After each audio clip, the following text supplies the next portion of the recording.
ഞാനിപ്പോഴും തളിരിടുകയും പൂക്കുകയും കായ്ക്കുകയും ചെയ്യുന്ന ഒരു മരം തന്നെയാണ്. ഫലങ്ങൾ കയ്പുള്ളതല്ലെന്നും പൂക്കൾ വാസനിക്കാത്തതല്ലെന്നും ഞാൻ വിശ്വസിക്കുന്നു.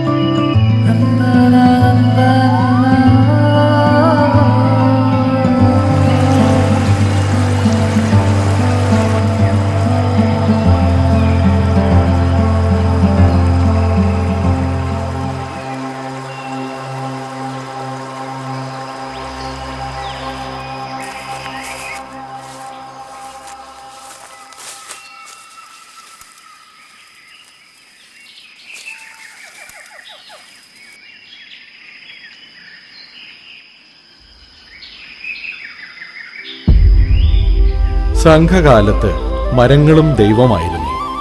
ഇന്നോ ഒരു ബാലന് മാത്രമാണോ മരങ്ങൾ ദൈവമാകുന്നത്? മരങ്ങളെ, ദൈവങ്ങളെ, മംഗളം.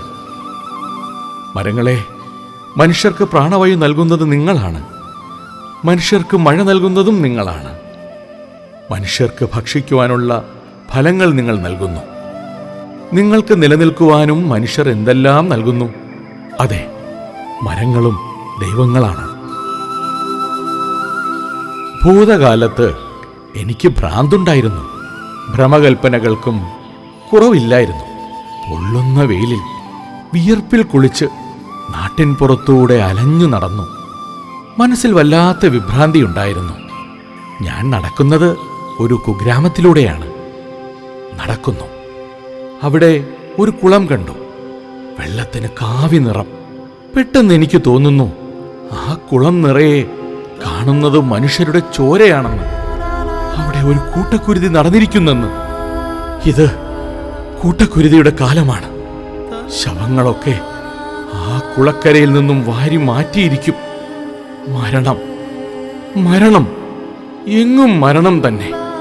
കുളക്കരയിൽ ആളുകൾ പരസ്പരം വെട്ടിയും കുത്തിയും മരിച്ചിട്ടുണ്ട്. ചോര, അതിന്റെ ചോരയാണ് ആ കുളം നിറയെ. മരം അഭയമാകുന്നു. എന്റെ പേടി മാറ്റുന്നു.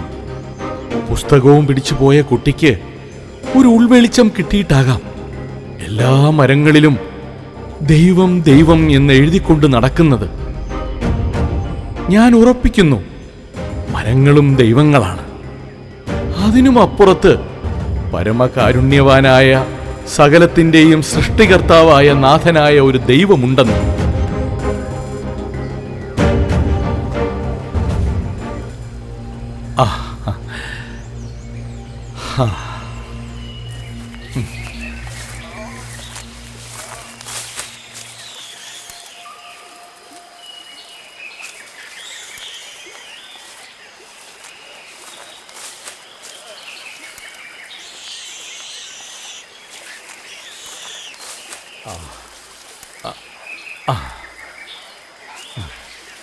ഞാൻ ശിവരാമൻ. സാറ്? ഞാൻ പവി എന്ന പവിത്ര.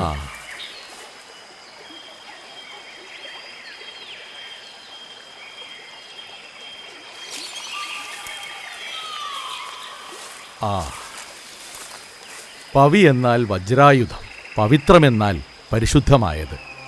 നിങ്ങളുമായുള്ള ആദ്യ സമാഗമത്തിൽ തന്നെ ഞാൻ ഉറപ്പിക്കുകയാണ്, നിങ്ങൾ ഇതെല്ലാമാണ്. ഞാൻ ഇത്രയും നാൾ തേടിക്കൊണ്ടിരുന്ന ആളാകാം എൻ്റെ മുന്നിൽ നിൽക്കുന്ന നിങ്ങൾ. നിങ്ങൾ എനിക്ക് ഉദാത്തമായ കൂട്ടായി തീരാം. ആ മിഴികളിലെ ആർദ്രത എന്നെ സ്വാധീനിക്കുന്നു.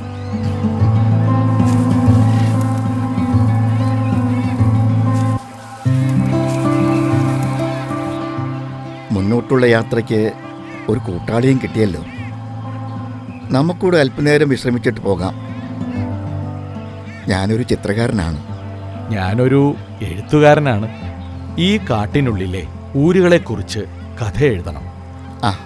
എൻ്റെ ലക്ഷ്യം കാട്ടിലെ പ്രകൃതി ഭംഗിയും കാട്ടുമനുഷ്യരും അവരുടെ ജീവിതവുമെല്ലാം വരകളിലൂടെ പകർത്തുക.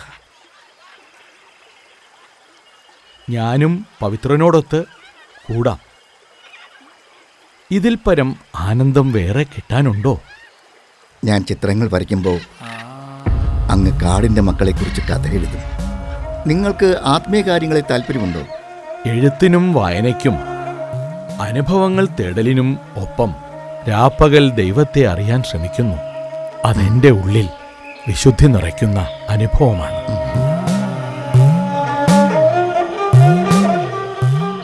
ഞാൻ ശിവരാമനെ പോലെ വളർന്നവനല്ല. എന്നും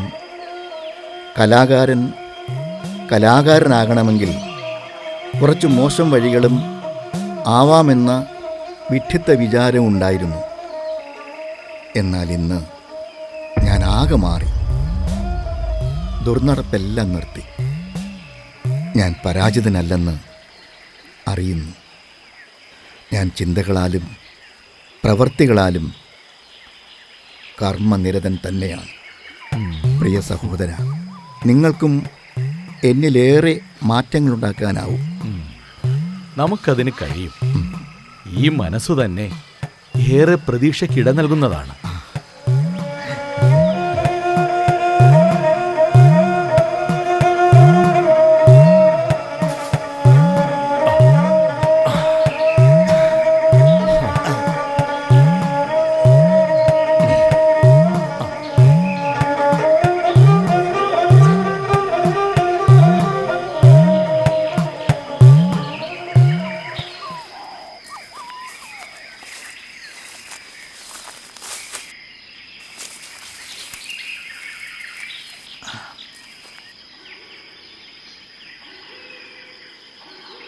മനുഷ്യൻ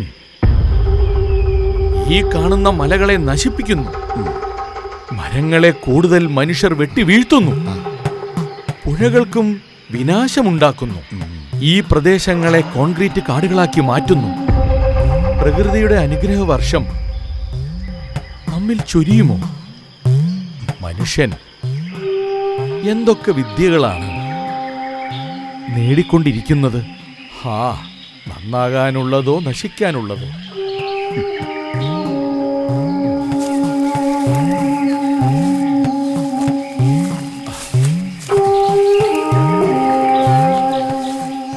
ഓരോ കാര്യങ്ങൾക്കും കാടിറങ്ങുന്ന ആദിവാസി കുട്ടികൾ എങ്ങനെയാണ് ഈ വഴി നടക്കുന്നത്?